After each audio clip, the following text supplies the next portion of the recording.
Damos gracias al Señor una vez más por este día, por este tiempo, por el privilegio de escuchar la palabra, de gozarnos a través de las Escrituras, y precisamente vamos a estar hablando hoy de lo que es la grandeza de las Escrituras, la grandeza o también el poder de las Escrituras, el poder escondido en las Escrituras, amén.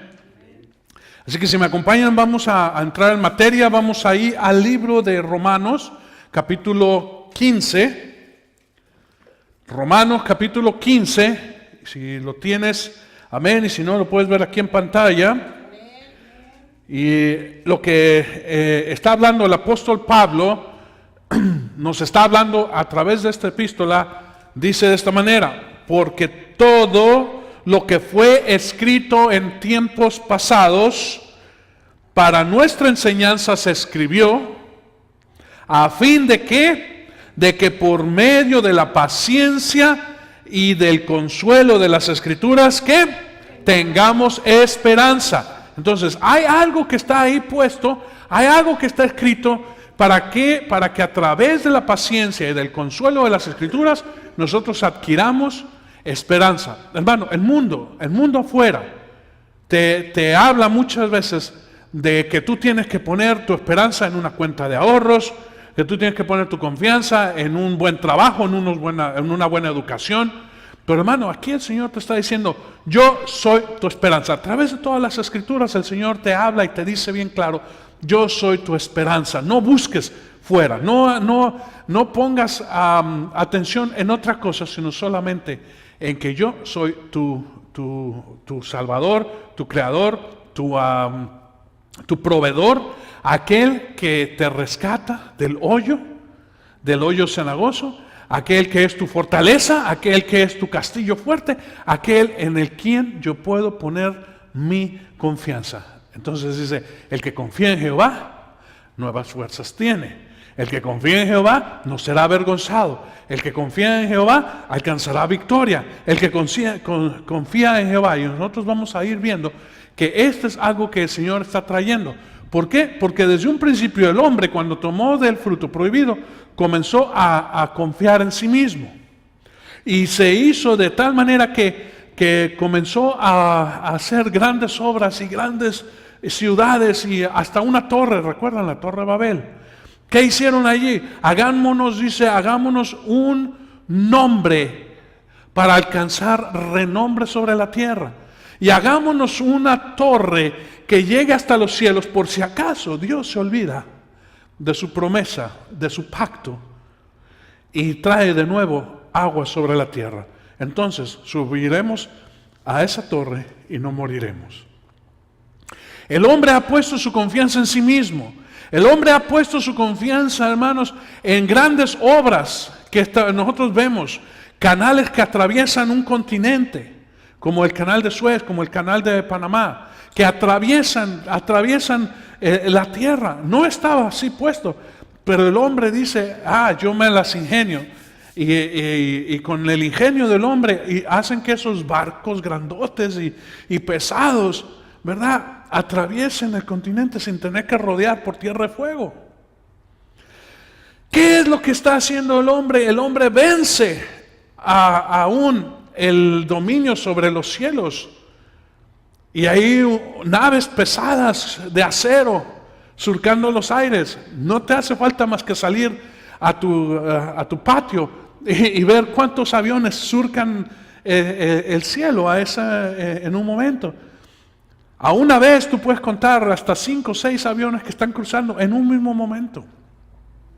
Hemos hecho nosotros obras para llevar materiales de un extremo al otro del continente o del país, a través del ferrocarril, a través de camiones, el transporte, hermano, antes se contaba en días o semanas o meses o años. Ahora las travesías se cuentan en horas y a veces en minutos. ¿Cuánto es lo que el hombre ha llegado a confiar en sí mismo? Que aún ahora, como estaban poniendo en un documental, dice, están viendo cómo pueden poner todo lo que es nuestras memorias, vivencias y todo, y conservar tu cerebro para cuando haya la oportunidad de ponerlo en un autómata, ¿verdad? En un robot, en una computadora. Entonces ahora te lo quieren, ya no es nada más congelártelo, sino te lo hacen de vidrio, te lo inyectan ahí. Y claro, la posibilidad de muerte es del 100%. O sea, si tú quieres vivir para siempre, tienes que morir. Bueno, no es algo nuevo.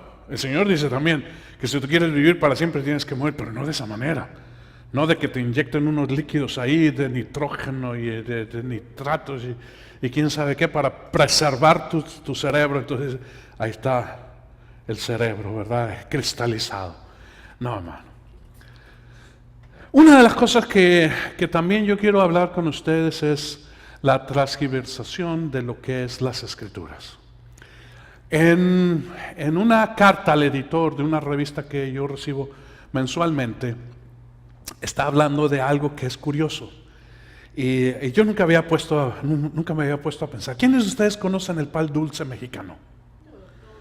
Bueno, no todos, pero la mayoría, ¿verdad? Conoce el pan dulce mexicano. ¿Quién conoce las conchas? Las conchas, ¿verdad? Las de vainilla, las de chocolate, las de fresa, ¿verdad? ¿Y quiénes conocen? Ahora, ¿quiénes de ustedes conocen las donaconchas? ¿O quiénes de ustedes conocen las panqueconchas? ¿O las manteconchas? ¿Verdad que no? Bueno, las donaconchas son donas, son el pan, es la concha pero en forma de dona, con agujero y todo. Y ahora las manteconchas son como las mantecadas, con todo y su cosito ahí, pero arriba es una concha. Entonces entró una controversia ahí, ahorita hay una guerra ahí a través del Face y del Twitter y que eso es una aberración y que eso es algo que es inconcebible y están haciendo algo sacrosanto, caramba, están desbaratando lo que es la tradición mexicana de siglos. En primer lugar, el pan mexicano, como lo conocemos, no vino sino por inspiración europea, ¿ok? En primer lugar. En segundo lugar, la cocina, hermano, continúa, se da, es viva. Y antes conocemos nosotros conchas y cochinitos y volcanes y de todo este tipo de ¿verdad? Los cuernitos y todo el pan que nosotros conocemos. Pero hay nuevos panes. Por ahí a alguien se le ocurrió ponerle chochitos, entonces está el pan de los chochitos, ¿verdad? Si no sabes qué son chochitos, son grajeas de sabor.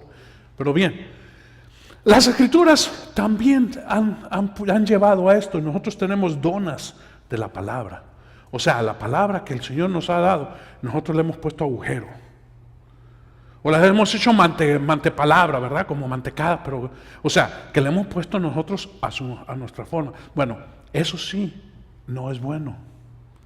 Porque se debe de preservar la palabra, hermano, pura, santa. Si el Señor, miren, bien sencillo, hace unos años, en una de las investigaciones de esas travesías que algunos hacen por lugares históricos, entraron en lo que es la región del Mar Muerto y encontraron precisamente lo que ustedes conocen como los rollos del Mar Muerto, que no es otra cosa que sino rollos que fueron preservados en unas ánforas de barro, que fueron escondidas porque hubo un tiempo en el que las guerras que hubo eliminaron todo tipo de escritura porque no querían ninguna otra cosa. Entonces ellos guardaron eso, los masoretas guardaron eso en unas cuevas. Y después de varios, al menos unos 2000 años, fueron encontradas.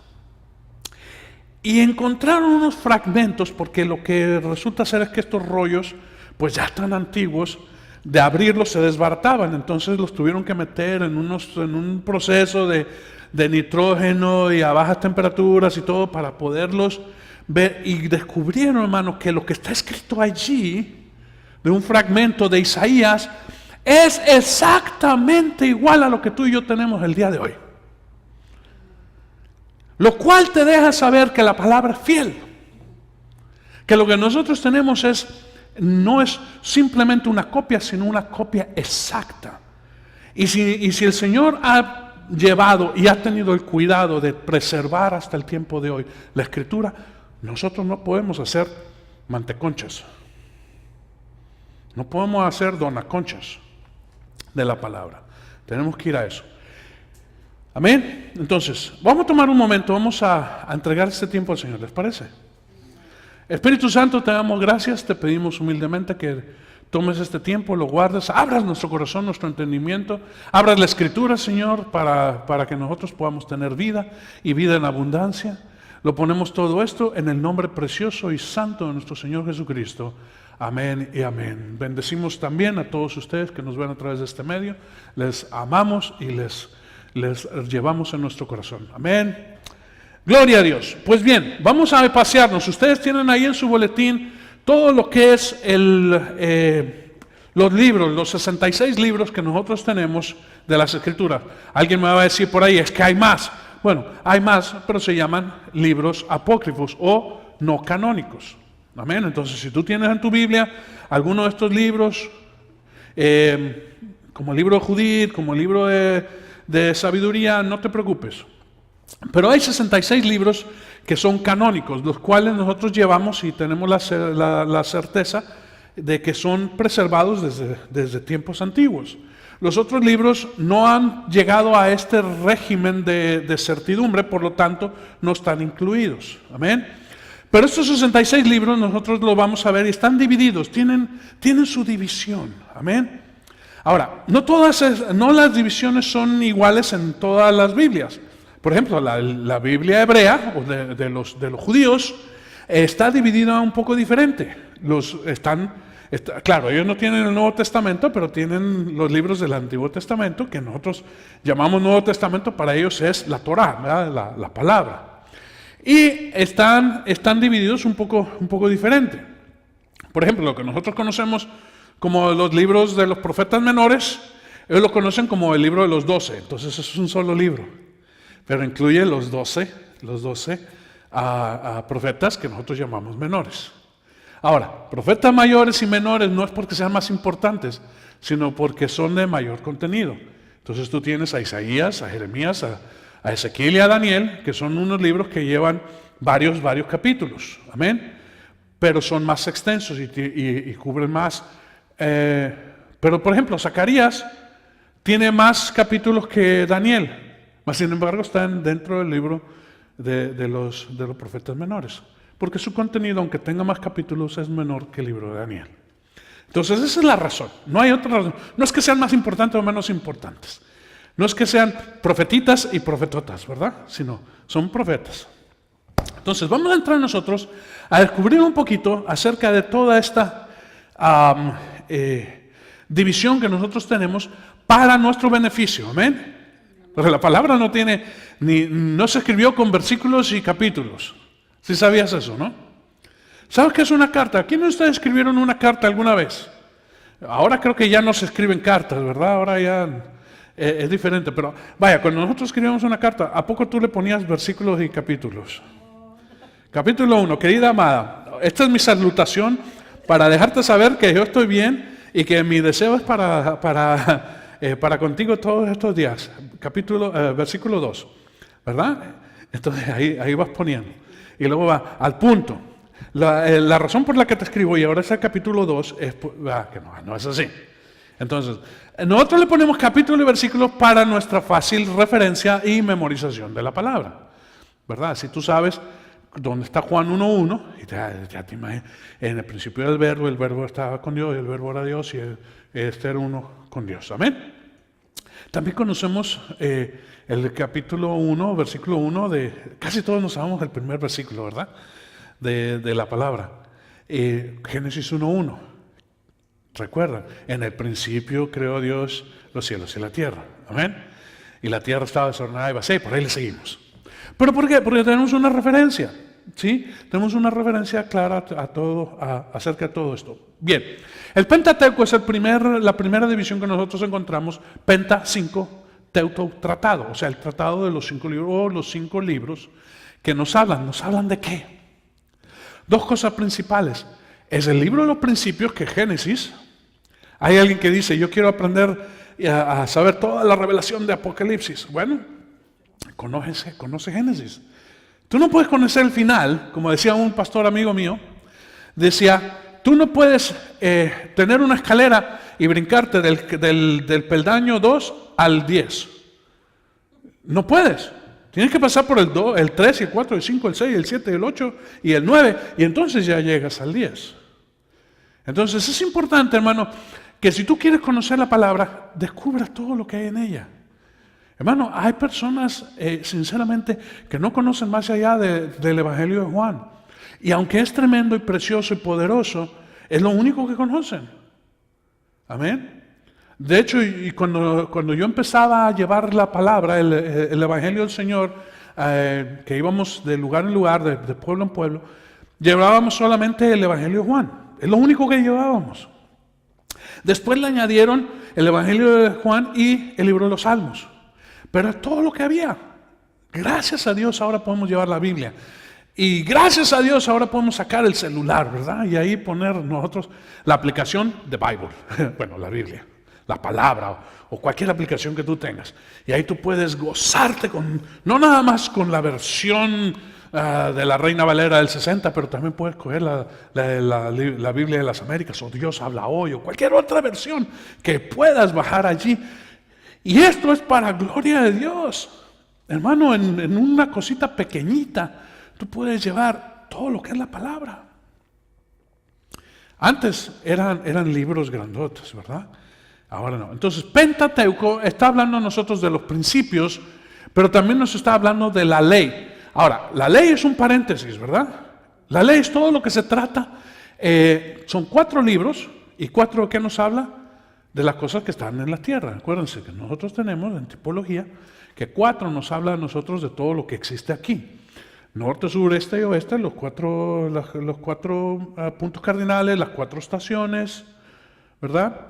Tenemos nosotros todo lo que pertenece o que tiene con referencia a lo que está aquí en la tierra.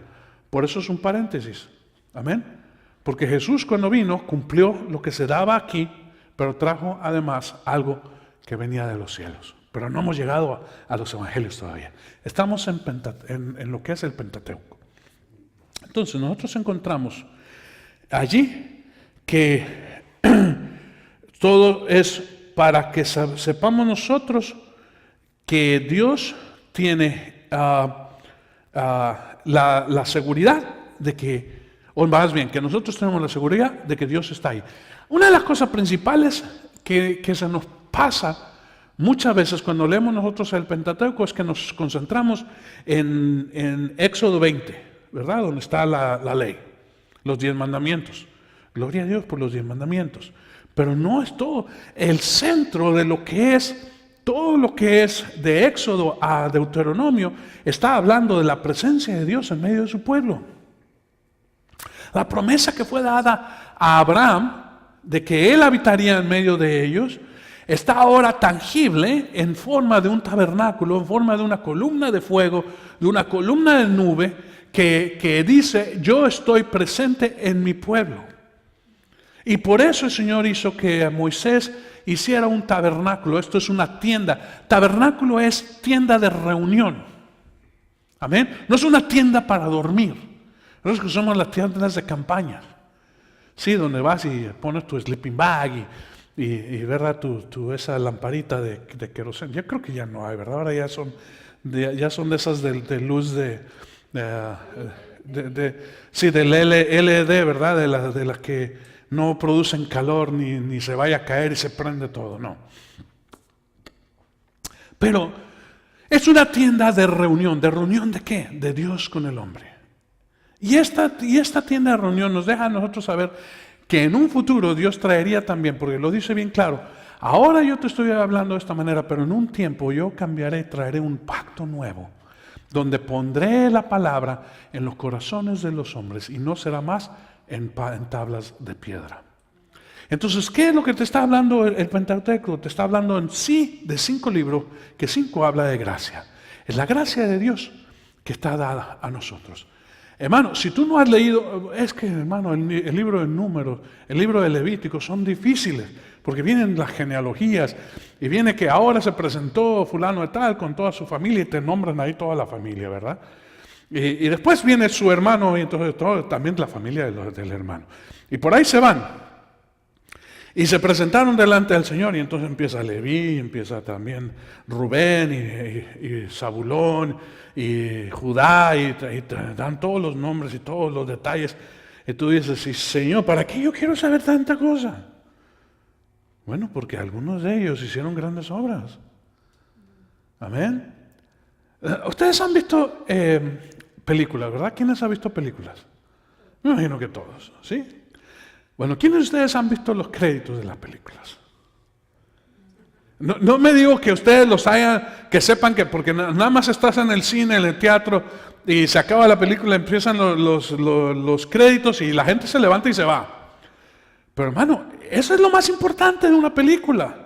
Yo le estaba diciendo la otra vez a mi esposa, le decía, amor, tanta gente para una película.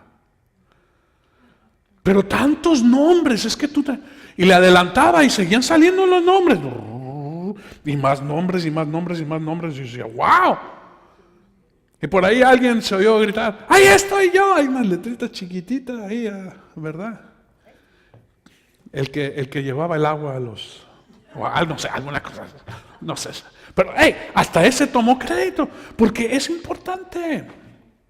Es importante. Amén. Hasta los más detalles. Entonces, ahí están escritos los nombres de los que participaron. En el libro de Nehemías están escritos los nombres, la gente que fue, que dio su vida, que cambió, dejó la comodidad de donde estaban para ir a levantar los muros de Jerusalén. Y ahí están sus nombres. Bien. Después de ahí pasamos nosotros a lo que son los libros históricos. ¿Qué son los libros históricos? Pues la historia. Sí, pero es nuestras raíces, hermano. Es nuestra verdadera historia. Es nuestra herencia. Hermano, tú y yo pudimos haber nacido en México, en Guatemala, en Argentina, en donde tú quieras, puedes haber nacido. Pero tú no tienes esa herencia, sino tu herencia es la herencia del pueblo de Dios. Amén, porque fuimos injertados en el árbol. Ahora, no es una doble nacionalidad, porque algunos dicen, bueno, yo tengo doble nacionalidad. ¿Qué quiere decir doble nacionalidad? Bueno, que tú le eres fiel a este y a aquello. Pero no existe tal cosa. Yo cuando Dios me permitió jurar para lo que es la ciudadanía americana, yo tuve que renunciar a toda ciudadanía que no fuera la americana. Amén. Entonces, ahora, en nuestro país se reconoce la doble nacionalidad. Yo no sé, pero ellos sí la reconocen. Pero Estados Unidos no reconoce doble nacionalidad. Amén. El Señor no reconoce doble nacionalidad. Así que si tú tienes orgullo de ser mexicano o de cualquier otro país, hermano, yo te tengo noticias. El Señor nada más reconoce a los que tienen herencia de Israel. Por eso es importante y necesario que nosotros veamos y entendamos los libros históricos. ¿Para saber qué? ¿Quién soy? ¿De dónde vengo? ¿A dónde voy? ¿Verdad? Y sobre todo, que Dios está conmigo. Porque hermano, la promesa fue dada a Israel de que yo estaré contigo y yo estaré y oiré tu petición y oiré tu voz de ruego y atenderé y tendré mis ojos puestos en Israel. Ahora, si tú quieres que Dios lo ponga en otra cosa, no lo va a hacer, porque Dios dice y es bien claro que lo está poniendo en su pueblo. Amén. Entonces, por eso es nuestra historia, nuestra herencia. Tú tienes que saber de dónde venimos. Cuando uno era pequeño nos enseñaban que Cristóbal Colón vino aquí a desbaratar a descubrir las Américas. ¿Verdad? Bueno, después vino Hernán Cortés y vino la Caboza y toda la gente que vino a traer las nuevas cosas, ¿verdad? La civilización, pues es que ya había civilización aquí en América. Lo que pasa es que ellos trajeron su civilización, su manera de hacer las cosas, de vestirse con mallas. ¿Ah? ¿Recuerda cómo venían los españoles? Vestidos de mallas y con unos zapatos ahí de pico y así bien femeninos, pero con espada, ¿verdad?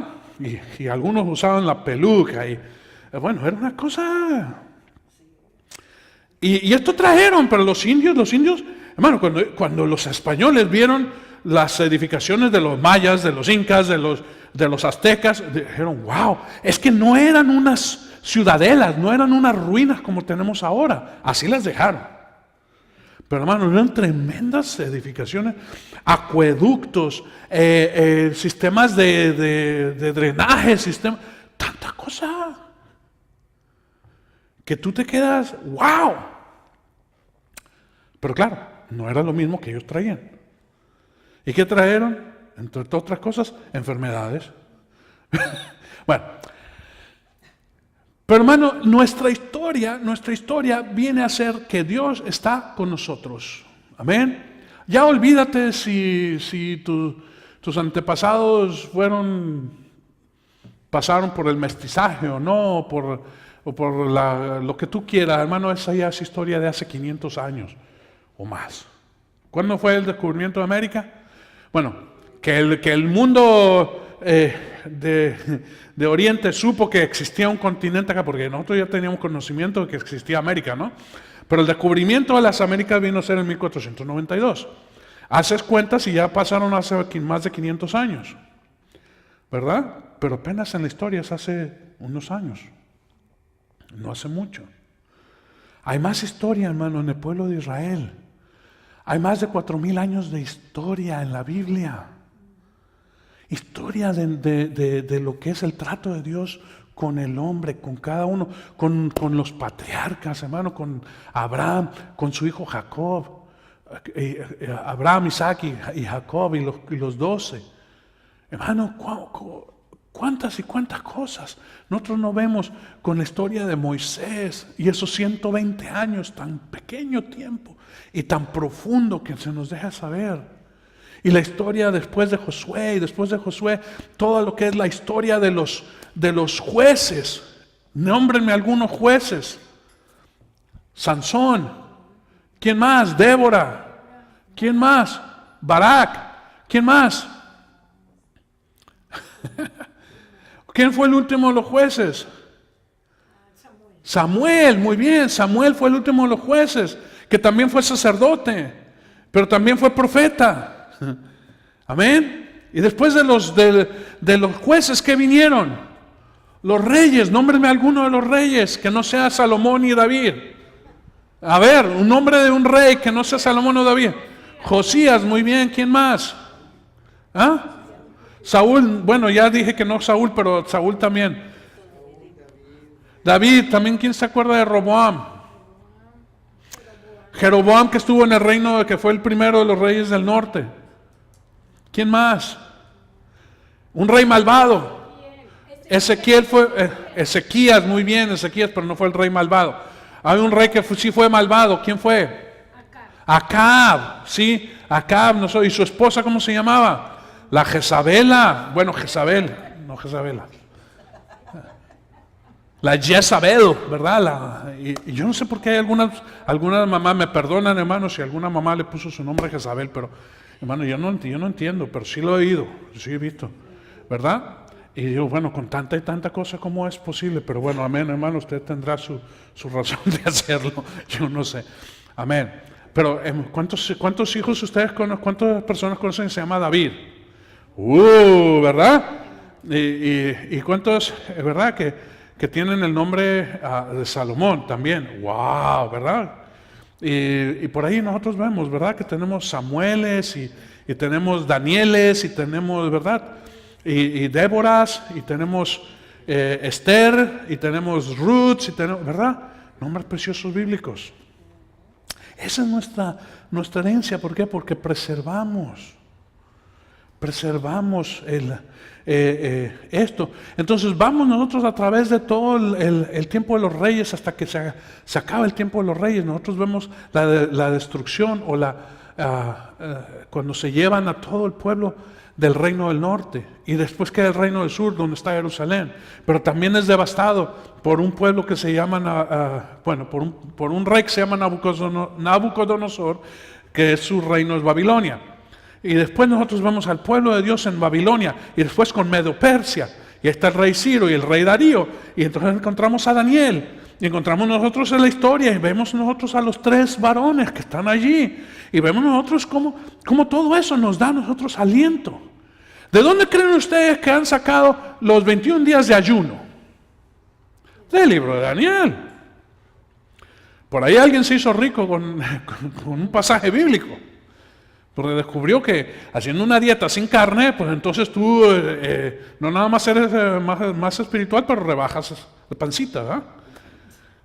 Y entonces están los 21 días de ayuno de Daniel, y entonces te hacen ahí todo algo tremendo, ¿verdad? Y tenemos nosotros historias increíbles acerca de Isaías.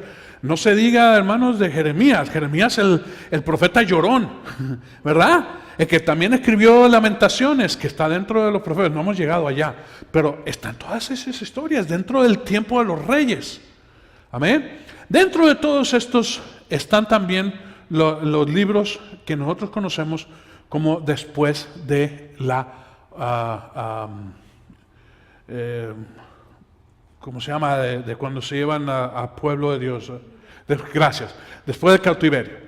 Después del cautiverio nosotros vemos algunos libros, como el libro de Ruth, como el libro de, de Esther. Nosotros vemos el libro de Nehemías y el libro de Esdras. Amén. Y también los profetas que lo acompañan, Zacarías, Malaquías, ¿verdad? Nahum. Y descubrimos algunas de las cosas increíbles. El tiempo, hermano, en el que Dios lleva la palabra a un pueblo tremendamente malo, que es Nínive, Asiria. El pueblo asirio es enemigo acérrimo del pueblo de Dios. Y Dios le da la gana, porque así es Dios. Bueno, es ocurrente. Para mí no es un Dios que le da la gana, pero es un Dios ocurrente. Imagínate mandar un profeta de Israel a un pueblo enemigo.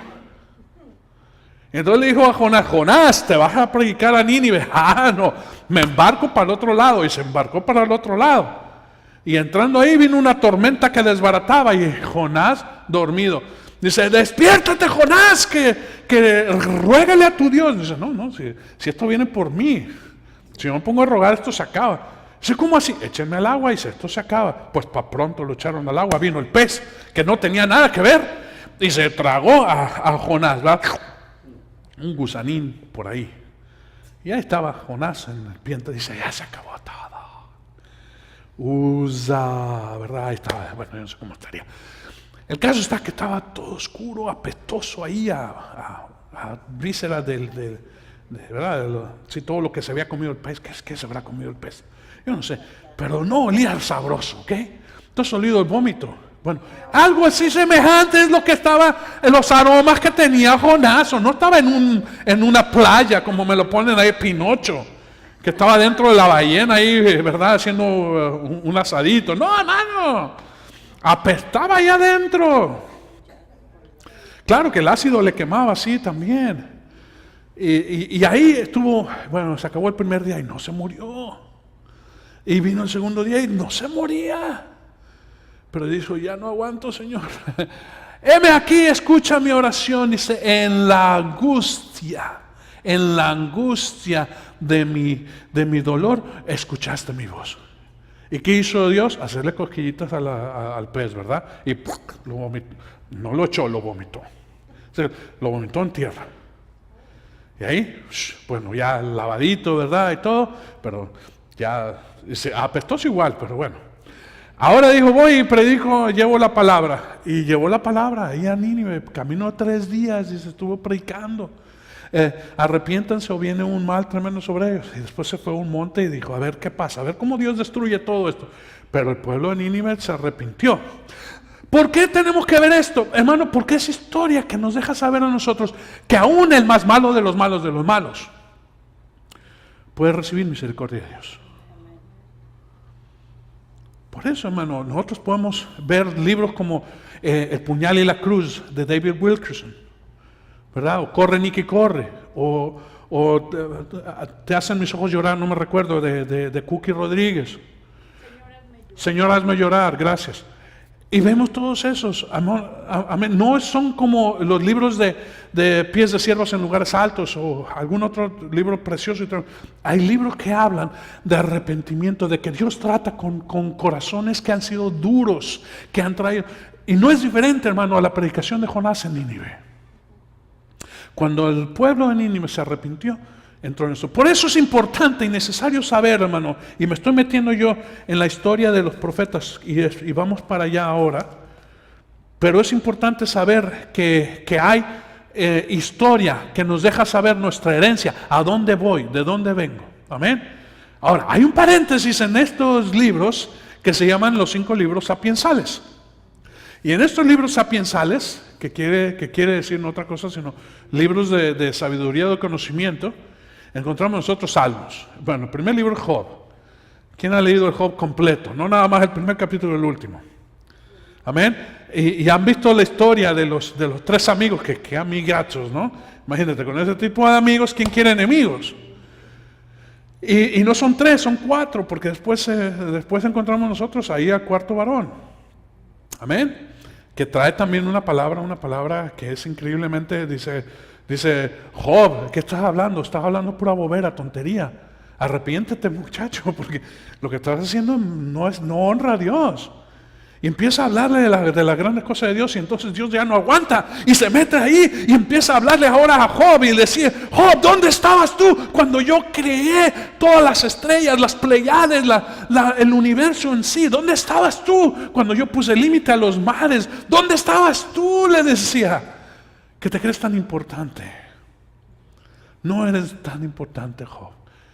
Y descubrimos nosotros un hombre que es justo de los justos, y aún así Dios le llama la atención. ¿Por qué? Porque justo hay solo uno. Amén. Aunque le llama justo a Job, amén, Dios dice, aún hay un justo mayor, y tú tienes que aprender de él.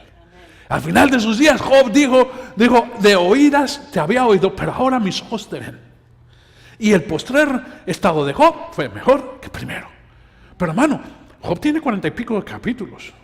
Si tú nada más te lees el primero y el último, te la vas a perder. Porque no vas a entender todas las cosas que pasaban. Hermano, muchas de las cosas que nos pasan hoy en día, nosotros las decimos. Y cuando tú te encuentras ahí a Job hablando de las cosas, yo era de los que estaban en la plaza y entraba y todos se paraban por atención a mí. Algunos de nosotros pasamos por eso. ¿Y ahora qué? Ahora tienes un trabajo volteando hamburguesas en la McDonald's. Pero en tu tierra de donde tú venías quizás eras ingeniero o administrador de empresas o algo así. Pero acá no. ¿Eso te hace menos persona? No. Pero parece ser que para Job era algo importante, como para algunos de nosotros también. Yo me recuerdo mucho que en mi tiempo, cuando era un muchacho todavía de escuela, el que le llamaran a uno licenciado o ingeniero era algo grande. De hecho, tú no le podías decir, oiga, Jorge, no es ni siquiera don Jorge, es licenciado, ¿verdad? O ingeniero, o médico, o cualquier otro título. El título valía, aquí no vale nada. Aquí no es lo mismo. Y descubrimos nosotros que en el libro de Job encontramos nuestra vida diaria, pero también hay un libro precioso que se llama Salmos. Y en el libro de Salmos nosotros, ¿qué encontramos? Nosotros encontramos nuestra esperanza sobre esperanza, nuestro tiempo de refrigerio, nuestro tiempo donde conocemos que nuestras oraciones en el tiempo de angustia son oídas. Nosotros conocemos que el Señor está conmigo, que es mi pastor, que no me hace nada falta, que si yo estoy sembrado junto a corrientes de aguas de vida, de aguas corrientes, que doy mi fruto a su tiempo y mi hoja no cae. Yo descubro que hay tiempos de exaltar al Señor con címbalo y tambor y trompeta y arpa. Y es exaltación al Señor, pero hay tiempo también de arrepentimiento, de dolor, de doblar nuestras rodillas, de rogar al Señor cuando hemos caído, cuando hemos, como habla David, dice, Señor, yo pequé y caí, pero no dejes mi alma en el Seol, no dejes que se pudre en el Seol. Señor, hay un clamor, y nosotros vemos la misericordia de Dios en el libro de los Salmos. No se hable así del libro de Proverbios, donde nosotros encontramos que la sabiduría vale más que el conocimiento. Y el libro de Eclesiastés te dice que el mucho conocimiento lleva mucho dolor.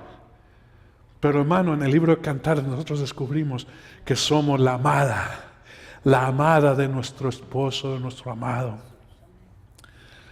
Oh, doncellas de Jerusalén, os conjuro que se oí, si sabéis dónde está mi amado, decirle que estoy enferma de amores, que me desvivo por él, que yo soy de él y él es mío. Y vamos y gocémonos con las mandrágoras.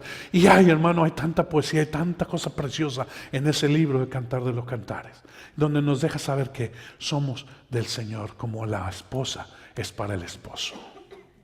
Amén. Y vamos entonces pasando el libro de los libros sapiensales a los profetas. Claro, nosotros lo dividimos y ya dijimos que son profetas mayores y menores, pero también nosotros encontramos, hermano, que es necesario poner nuestra mirada en el Mesías. La mayor parte de los libros proféticos apuntan al Mesías, apuntan a Jesucristo, amén. Apuntan al Mesías que había de venir, que todavía el pueblo de Israel en la actualidad lo está esperando, pero el Señor ya vino, y ya dio su vida, y el tiempo en el que ellos reconozcan, porque va a venir el tiempo en el que ellos lo reconozcan, entonces se van a dar cuenta que se han perdido 2000 años. Amén. Pero son parte. Hermano, el pueblo de Israel no entra aparte de nosotros, pero nosotros tampoco entramos aparte de Israel. De ambos pueblos hizo uno solo. Amén. Pero los profetas nos apuntan a nosotros a esto, y déjame decirte que el plan de Dios es mayor que cualquier cosa por la cual tú estés pasando. ¿Sí? Quizás tú te encuentras en un tiempo de cautiverio, quizás estás atrapado en deudas o en situaciones sentimentales o en cuestiones económicas, y es un cautiverio. O quizás estás aún metido en cárcel, quizás es un cautiverio físico, o quizás estás en una enfermedad increíble y también es un cautiverio físico. Pero Dios tiene algo más grande que cualquier cosa por la cual estás pasando. Su plan es mayor que lo que tú estés pasando. Y eso lo encontramos en el libro de los profetas. Descubrimos nosotros que Isaías nos dice: el Señor ha venido a traer libertad a los cautivos. El Señor ha venido a sanar a los enfermos. Ha venido a declarar el día agradable o el año agradable del Señor.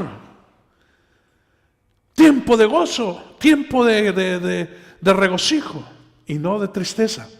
Y cambiaré, dice el Señor, tu ceniza en óleo de alegría y tu llanto en baile, en danza. Y nosotros vemos, hermano, a un Ezequiel presentando el templo de Dios, que habla de nosotros, no de un templo que sea edificado con piedras naturales, hermano, sino con piedras vivas, los cuales somos tú y yo. Hermano, estamos viendo nosotros a un Daniel que nos presenta una confianza en Dios, aún delante de leones enfurecidos. Por ahí dice alguien: estaban muertos de hambre. No, si estuvieran muertos de hambre ya no viven.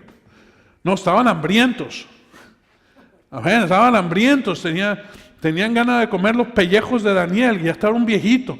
Pero hermano, con todo y todo, Daniel le dijo al rey: si está en las cosas de Dios, que yo quede aquí esta mañana, amén. Y si no, pues ahí guardará los huesos que queden. Bueno, no se lo dijo así, pero... Y entró y le dijo el rey: Daniel, el Dios a quien tú sirves te ha librado la boca de los leones. Dice: amén, rey, aquí estamos echando un juego de póker, aquí los leones y yo. Dice: estamos pasándola bien chévere. Dice: hambrientos y todo. Dice: bueno, pues no estarán hambrientos más, porque les echaron ahí a los que los acusaban, ¿verdad? Y a todos se echaron un festín ahí de acusadores. Pero bueno, ¿qué encontramos? Ya hablamos un poquito de Jonás. Hermano, encontramos nosotros a un Zacarías que el Señor le revela y le da una palabra tremenda para un Zorobabel, que es un hombre que está puesto para juzgar al pueblo de Dios, pero que le hace falta una palabra de ánimo. Entonces el profeta le trae una palabra de ánimo a Zorobabel, y no nada más a Zorobabel, pero también a Josué, ¿verdad? A Josué, que es el sumo sacerdote en ese tiempo. Le dice, no desfallezcan, no se detengan, no menguen sus fuerzas, porque Dios está con vosotros. Y esa es palabra, hermano, quizás para ti, para mí el día de hoy.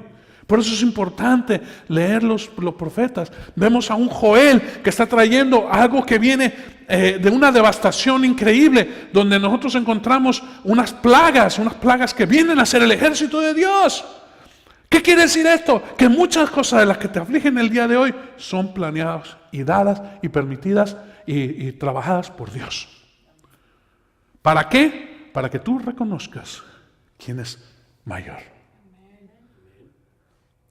Y encontramos nosotros entonces el resto de los profetas. No nos alcanza el tiempo para hablar todas las cosas que trajo Jeremías o Ezequiel, y tampoco de Malaquías y de Nahum, de Habacuc. Qué tremendo. La palabra de Oseas, hermano, qué bárbaro. Yo no sé cómo le haría yo si el Señor me dijera que me casara con una prostituta, pero así le dijo el Señor, para que conozcas cómo siente mi corazón. Dice, y no nada más te cases con ella, ámala y ten hijos con ella. 3 hijos tuvo, 2 hombres y una hembra, y los amó. Y los nombres, unos nombres bien tremendos, ¿verdad? Yo no le pondría así a mis hijos, pero el Señor se lo puso para que fuera ejemplo. Nosotros descubrimos profetas en la Escritura, claro, aún antes de eso, profetas increíbles como Elías y Eliseo. Pero hermano, en los profetas que nosotros vemos dentro de los libros proféticos, encontramos profetas que predicaban desnudos, encontramos profetas que se tenían que acostar por un mes de un lado y otro mes del otro lado, y no te voltees. Profetas que iban y metían un cinto en un río que estaba allá al otro lado del país, y allá lo guardas y te regresas. Y después de un mes vas y lo sacas y está podrido. Entonces traes el cinto podrido y le dices al pueblo, así está su corazón. Dios es ocurrente, le digo, hermanos. Dios, y si no crees que es ocurrente, vele el pico al ¿cómo se llama? Al tucán, ¿verdad? ¿Han visto el pico de la cigüeña? No sé cómo, o el pelícano, ¿lo han visto? ¿Cómo es que estas son cosas? Y ahí traen todos los peces, ¿verdad? Ahí en su buche. Y hermano, qué risa nos da con el ornitorrinco, ¿verdad? El platypus que le llaman aquí en Estados Unidos. Dice, ¿qué es eso? ¿Sabes que cuando llevaron un platypus, un ornitorrinco, lo llevaron allá a Europa, decían, no, esto es una burla, ustedes cogieron partes de varios animales y lo pusieron juntos. No, ese existe. Dice, no, este es un pato cruzado con no sé, cochino y todo. Y dice, no, existe ese animal. Hasta que le llevaron uno vivo. Dijeron, ¿verdad? Bien. Pasamos entonces a lo que es el Nuevo Testamento, y nosotros encontramos los evangelios, que son las buenas nuevas para ti, para tu vida. ¿Cuáles son las buenas nuevas? El Mesías ha llegado. El Salvador del mundo ha llegado, está aquí. El Salvador es el Señor Jesucristo y su obra, hermano. ¿Qué dijo el Señor? Vengo a traeros buenas nuevas del reino de los cielos, no del reino natural, del reino de los cielos. ¿Para qué? Para que tengan vida. Y, hermano, es increíble todas las historias que ahí tú lees acerca de Pedro, de Juan, de Jacobo, de lo que son Felipe, de lo que es a Nicodemo y todos los demás, hermanos, personajes que hablan a nuestra vida. Son hombres, mujeres que son de carne y sangre igual que nosotros, que estuvieron junto con el Maestro, y a través de sus historias podemos estar nosotros allí. ¿Verdad? ¿Se recuerdan del chaparrito que se subió al árbol? ¿Verdad? Zaqueo, bájate que hoy voy a tu casa. ¡Ya! El hombre bajito ese se puso algo bien contento, ¿verdad? Y fue para allá. Pues la salvación ha venido hoy a tu casa. Amén. Y el gozo de Pedro cuando Dios le sanó a la suegra, también bien, no tan gozoso quizás, pero estaba ahí por ahí. Ay, Señor, si estaba bien calladita y ahora otra vez está bien parlachín. Bueno, Dios bendiga a las suegras. Es la obra y sacrificio de nuestro Salvador, ¿verdad? Es la obra y el sacrificio del Señor Jesucristo. Pero hermano, los evangelios también, al final de los evangelios, ¿qué te dicen? Jesús resucitó y está vivo. Jesús está vivo, es lo que el evangelio te dice. Lo cual nos lleva a nosotros al libro de los Hechos. ¿Y qué son los Hechos, hermano? No son los hechos de los apóstoles, hermano, son los hechos de la iglesia que continúan el día de hoy contigo y conmigo. Es toda la historia del grandioso pueblo de Dios que incluye ahora a nosotros como piedras vivas del reino glorioso de Dios. Y no solamente eso, sino su gracia y su favor continúan con nosotros. El Señor, así como le dijo a Josué, yo no me apartaré de ti, yo estaré contigo todos los días de tu vida. Así el Señor sigue diciéndonos a nosotros, yo estaré con vosotros todos los días hasta que regrese. Y no os dejo solos, sino os doy un consolador. Amén. Ese es el libro de los Hechos, donde nosotros conocemos, hermano, que hay milagros, señales, hay partición de pan, hay tremendas y grandes cosas. Están las prisiones de Pablo, pero aún y todo el corazón de Pablo diciendo: el Señor es aún mayor que mis prisiones. Y nos deja saber el testimonio de Esteban, y nos deja conocer a nosotros el testimonio de Pablo delante de las grandes autoridades y en Roma. Y descubrimos nosotros que el tiempo del libro de los Hechos es una continuación, se queda en falta de capítulos aquí. Y es donde nosotros escribimos nuestros capítulos del libro de los Hechos. Lo cual nos lleva también a las epístolas, que nosotros tenemos dos grandes divisiones: las epístolas paulinas y las epístolas universales, donde también se encuentra la epístola a los hebreos, que no tiene autor. Entonces, en las epístolas universales están las de Santiago, las de Juan, las de Pedro, están las de Judas, y en las paulinas, bueno, por supuesto, Romanos, Corintios, a los libros a Tesalónica, que son 2, los libros a Tito, que son epístolas pastorales, a Tito, a Filemón y a Timoteo. Y todos estos que nos hablan de ánimo, esperanza, advertencia, instrucción. Estas son las cosas que habla. La palabra es dada a nosotros ¿para qué? Para edificación, para redarguir, para edificar, para todas estas cosas. Y es importante. Entonces, estas epístolas nosotros nos hablan de que todo lo que es tangible es temporal. Si tú puedes tocar algo, es temporal. Pero el Señor te está hablando de las cosas que están eternas. Entonces, pon tu mirada en lo que es eterno. Amén. Entonces dice Pablo, muy claro, se siembra en lo que es corrupto, lo corruptible, se resucita en incorrupción. Se siembra en lo que es natural, se resucita en lo que es espiritual o celestial. Y eso es la forma en que está hablando. Dice, nosotros no tenemos esperanza de morir y resucitar en este mismo cuerpo. A ver, ¿quiénes de ustedes quieren tener el mismo cuerpo cuando resuciten? Bueno, si me lo ponen ahí como de unos 23 añitos, ¿verdad? Bien, no. Hermano, tenemos un cuerpo glorificado de acuerdo al cuerpo glorificado de Jesús. Cuando el Señor resucitó, hermano, ni las mujeres lo reconocían. Es más, se puso a caminar con 2 de sus discípulos, camino a Emaús, y nos lo reconocieron. Pero el Señor, y con los buenos ojos abiertos, cuando dijeron que no palpitaba nuestro corazón, cuando Él nos hablaba y nos dejó saber todas las escrituras, desde Moisés hasta el tiempo del Señor, de su muerte y resurrección, no palpitaba nuestro corazón. ¡Wow! Hermanos, se les acabó el cansancio, regresaron corriendo a Jerusalén a contar las maravillas de lo que había sucedido.